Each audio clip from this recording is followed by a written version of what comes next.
சோனியாவை விமர்சனம் செய்த மத்திய அமைச்சரை கண்டித்து புதுச்சேரியில் பாரதிய ஜனதா அலுவலகம் சூறையாடப்பட்டது. காங்கிரஸ் கட்சி தலைவி சோனியா குறித்து கடந்த சில நாட்களுக்கு முன் மத்திய அமைச்சர் கிரிராஜ் சிங் அளித்த பேட்டி பெரும் சர்ச்சையை கிளப்பியுள்ளது.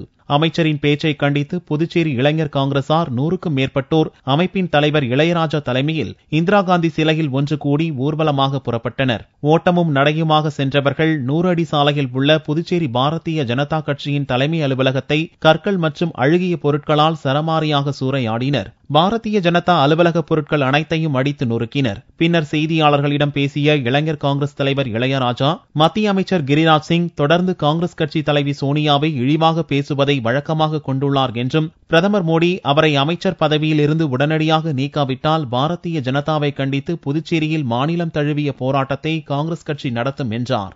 கிரிராஜ் சிங் அவர்கள் தொடர்ச்சியாக காங்கிரஸ் பேரியக்கத்தையும் அன்னை சோனியா காந்தியும் இளந்தலைவர் ராகுல் காந்தியும் கடுமையான முறையில் விமர்சனம் படுத்தி வருகிறார். இதை நிறுத்தவில்லை என்றால் புதுச்சேரி மாநில இளைஞர் காங்கிரஸ் பேரியக்கம் சார்பில் மிகப்பெரிய அளவில் மாநில தழுவிய அளவில் போராட்டம் நடத்தப்படும். புதுச்சேரியில் பாரதிய ஜனதா தலைமை அலுவலகம் தாக்கப்பட்ட நிலையில் அங்கு மேலும் அசம்பாவித சம்பவங்கள் ஏற்படாமல் இருக்க போலீசார் நிறுத்தப்பட்டுள்ளனர்.